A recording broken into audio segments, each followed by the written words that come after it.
Welcome to this follow along 15-minute class. This is Vincent from the Handstand Academy. Today we're going to talk about the timber drill in a class designed both for beginners and intermediates. How do you know where you are at? If you cannot freestand, you are a beginner for this class. If you can freestand a bit less than 10 seconds, or if you're not really consistent, you are an improver. And if you are beyond that, you are considered today an intermediate.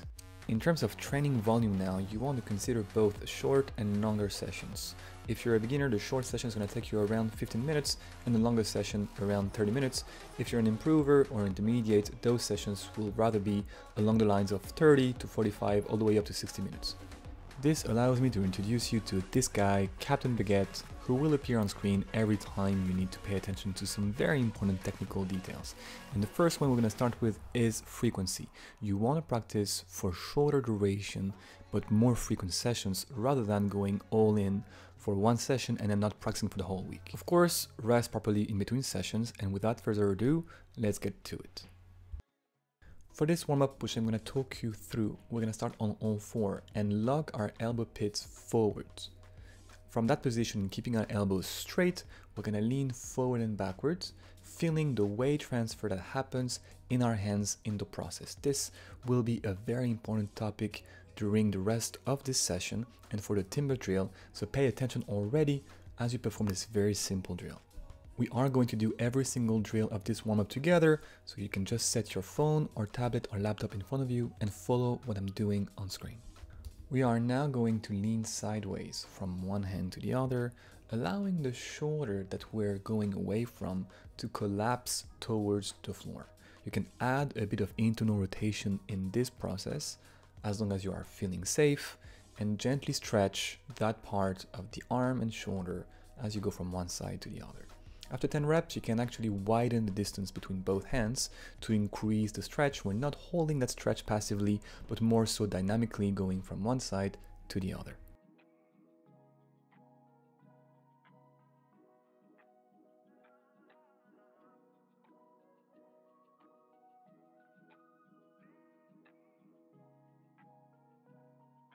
On all four, but turning our hands out so that the fingers face our knees, we now are going to lean backwards. We want to keep our hands flat in the process and our elbows straight, and realize once more that the weight distribution changes in our hands as the shoulders travel forward and backward. From there, and keeping our hands flat on the ground, we're going to start bending the elbows, bringing them closer to our thighs, and then locking them again in a straight position. Finally, keeping the hands flat on the ground once more and the elbows bent, we're going to try to peel the base of the hands, which we call the heel of the hands, off the floor and then bring them back down on the floor. This is a bit spicy, so take it gently. Let's now give our wrists a break and go for a few neck circles, even more so if you feel that tension tends to go there when you practice inversions.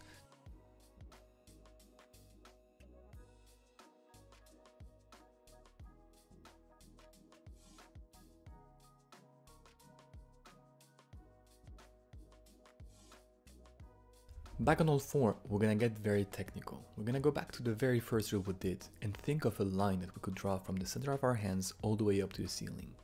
And I want you to feel that when the shoulders are past that line, our hands are much heavier on the floor and tend maybe to spread across the floor. On the other hand, if the shoulders go before that line, our hands tend to lift off the floor and to feel lighter against it. For now, very slowly, very mindfully, we're gonna have those shoulders travel in front of that line and back before that line and feel what this means for our hands.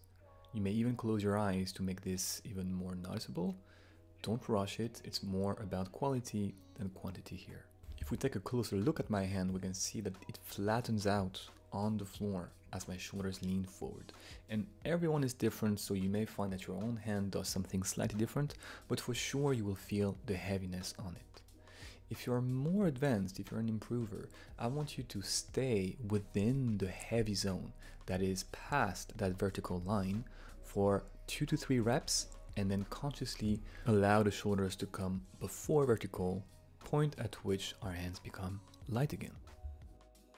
What deserves your attention at that level is the room you have past vertical line to stay heavy on those hands, and the tipping point at which the shoulders will make our hands become light again.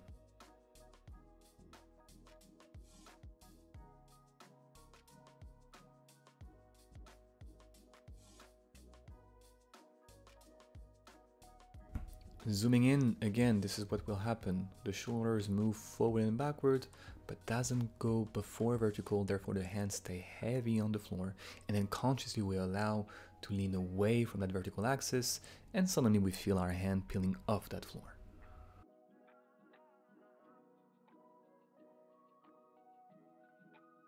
If you are an intermediate, you want to do the same, but you want to use your fingers instead of just bringing your shoulders forward and backwards. The finger pushing actions are quite complicated, and so if you haven't seen that yet, I invite you to check the website and to reach out for more details. But for now, I'm going to assume that you have done this before, that you know how to use your fingers, and I want you to use them properly here, propelling your shoulders backward by pushing on your fingers and relaxing them to allow the shoulders to move forwards. And same as before, we are going to stay within the floating zone for 2 to 3 reps, and then keep pushing on those fingers to bring the shoulders before the vertical line and lose our grip against that floor.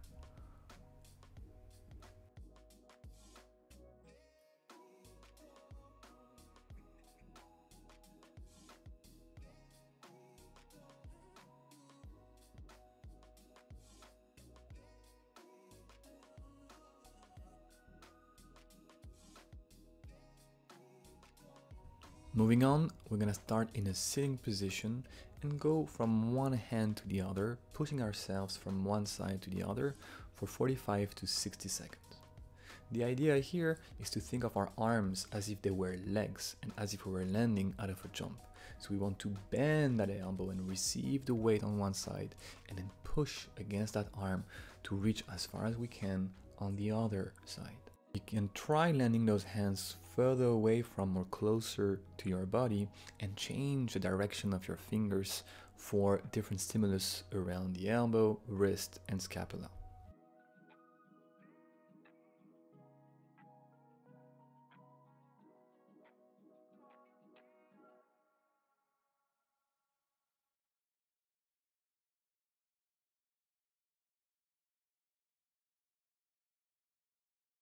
From this sitting position, we're going to push on both feet and both hands to raise our pelvis off the floor all the way up into a tabletop, and then try to bring your pelvis between both hands as you sit back down without actually sitting your butt on that floor. We're going to do this for 10 reps and hold the top position for 10 long seconds with our hips as extended as possible.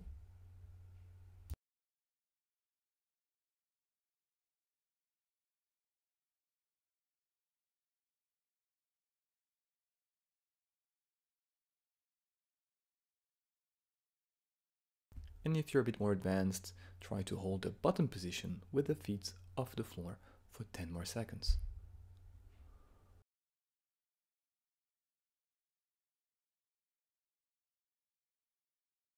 Almost done, and before we get to the last drill of this warm-up, we're gonna lie down for a few seconds, bend both legs with the feet flat on the ground, and articulate your pelvis from an anterior to a posterior pelvic tilt, gluing your lower back against the floor when you posteriorly tilt the pelvis, and exaggerating that arch as you anteriorly tilt the pelvis. For the last part, we're going to set ourselves in a plank and start with the weight shifts we talked about just before, in which the shoulders were leaning forward in such a way that the hands were becoming heavier, and on purpose leaning before the vertical axis for our hands to become a bit lighter and peel off the floor. From that position, we are going to try to keep our hands heavy and our shoulders aligned past the vertical axis at all times, and walk our feet towards our hands and away from them without allowing the shoulders to move forward and backward too much. If I had my hand on your shoulders, you should be able to keep contact with that hand and to not push it away too far. If you need to bend your knees as your feet get closer to your hands, do it. What I am after here is more so how you stack your shoulders over your hands and what you have to do to keep them there. You can do the exact same drill more dynamically, actually taking steps into it and out of it, going forward and backward.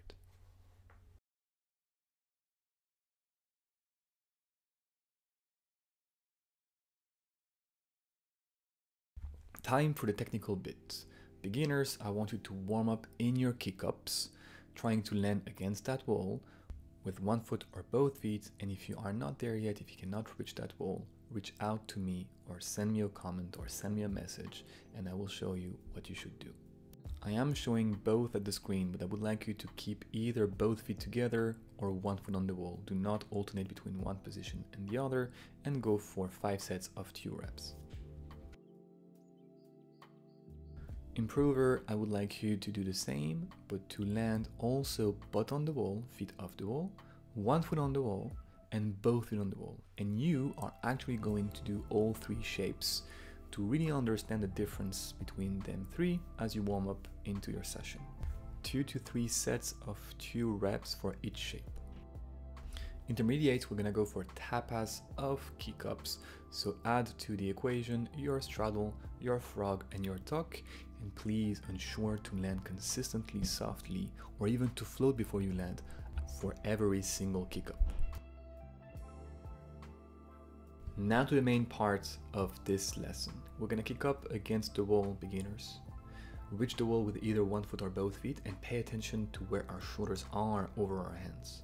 And from there, without changing anything else to your body, you're gonna lean the shoulders backwards so that instead of sitting stacked over the hands, they start being diagonally going away from the wall, which will precipitate your fall.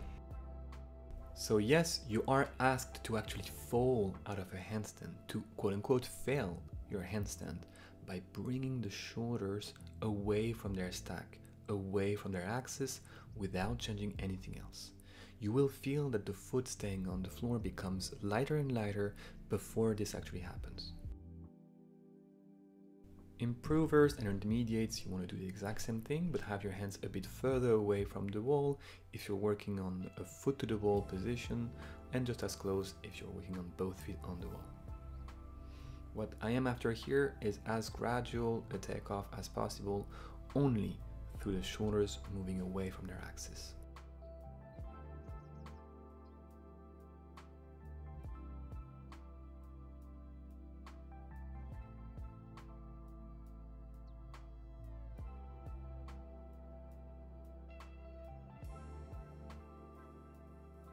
Moving on, chest to the wall. Beginners, we are going to align ourselves chest to the wall at a safe distance from the wall and hold this for 10 solid seconds.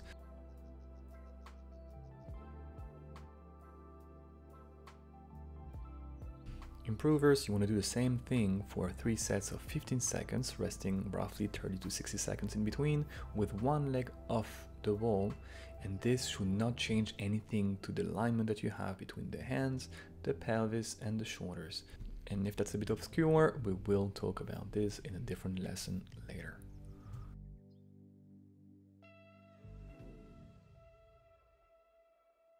Careful about the technique here. Captain Baguette is going to remind you that you should not push on that wall nor flex the hip to take off.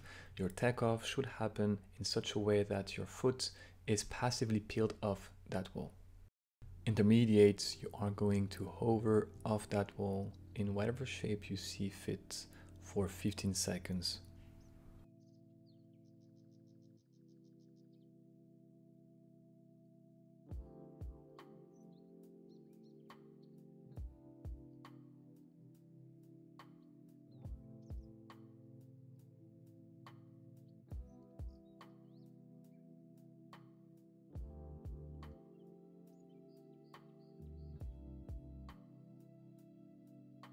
Beginners, chest to the wall.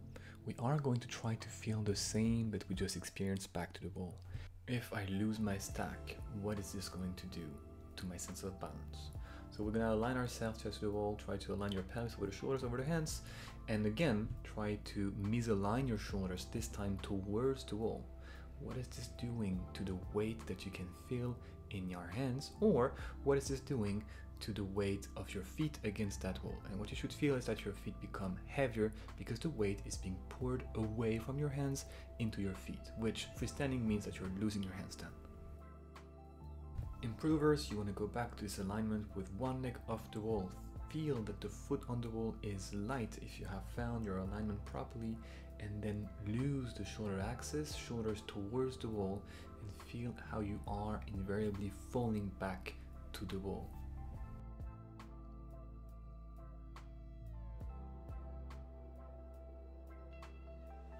Intermediates, we're gonna hover off that wall, chest to the wall, in either a V shape or an I shape fit together, and similarly force a fail. Force our shoulders to lean backwards without compensating like we would do in a hollow back.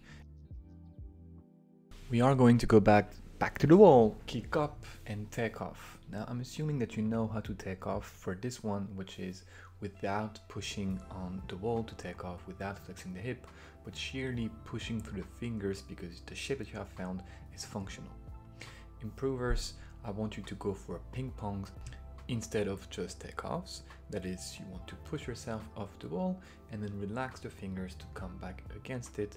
And we're gonna aim for 2 to 3 ping pongs, trying to hold maybe the last one for a few more seconds before finding the floor again. Now beginners, improvers, ensure that Captain Baguette doesn't get too upset with you. We cannot push our way off the wall by using a leg, let's say, or even, should I say, yanking a leg away from the wall by flexing the hip. Because this is not a good habit to take. It's going to create a lot of disruption down the road when you freestand, and you will become dependent on that wall. So instead you want to ensure that your shape is functional, that that foot or both feet are light against it, and that you can push your way away from that wall with your fingers.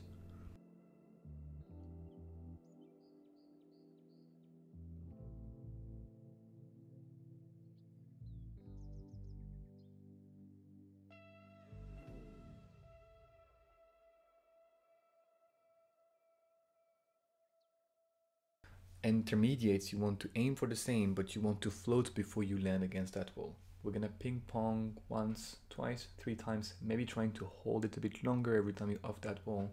But what I really want to see is a good float before you reach that wall initially and start your ping pong.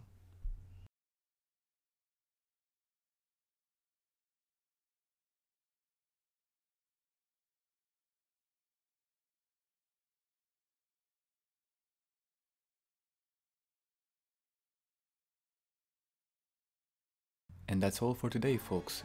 Work on this. I will see you next week for the second part.